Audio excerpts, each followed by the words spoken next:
sound in his closet. And all of a sudden, when he jumps up out of bed, he looks over at his closet, and the door slowly opens.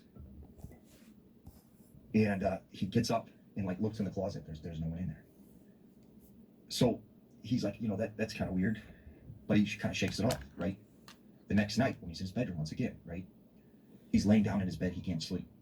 All of a sudden, he hears this banging sound again coming from the closet, and the closet door opens by itself. The next morning, when he wakes up, he finds the Ouija board is sitting on his bed. So he thinks, you know what? I am done with this Ouija board. Like, I shouldn't have messed with it. I'm done with this. So he takes it out back and he starts a fire and he starts trying to burn this Ouija board. As he's burning this thing and it's on fire, he hears just disembodied voices. He hears screams, and he thinks, okay, this thing is just ashes now. Everything's fine. Well, it was for a couple weeks, like nothing happened. Until one night, he wakes up and he said he just felt like the air was like very thick.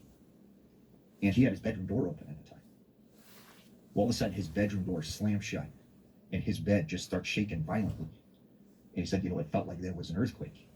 He jumps out of bed and stuff on his shelf just starts flying at him across the room. And so he, is running to the door, trying to get the door open, but something like is holding it shut. He starts screaming, for his parents. And when his parents come, the door unlocks. He opens the door and he tells his parents, what had happened. They don't believe him. So he said, things just kept getting significantly worse. And every night he was just like tormented by something. And he said, about 6-7 months into this happening, right, this thing tormenting him, he goes over to his grandma's house one day. And when he walks into his grandma's house and stuff, he starts talking to her and he looks over on a shelf. She has a Ouija board on the shelf. He's like, wait a second, that is the Ouija board that I burned in the fire, the box and everything. And he goes, Grandma, where did you get that? Do you know what that is? And she goes, oh no, honey, someone left a board game on my front door. And so I brought it in, but I couldn't figure out how to play it. And he said, give me that. And he grabbed it and he takes off running with it, right? So he takes it out into the woods. He buries this thing. And he thinks, okay, maybe this is the end of it. And once again, same thing. Every night, just stuff is happening. Stuff's flying across the room.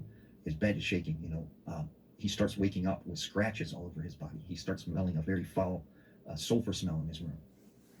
And so he goes to a person who is a paranormal investigator and says, what do I do? Like, I ever since I messed with this Ouija board, something has been following me and like attached to me. And this paranormal investigator said, well, basically, you need to go take this Ouija board and say that I renounce you. I do not accept you into my life. Like, I am not inviting you. You need to leave. So he goes back out into the woods where he had buried this Ouija board,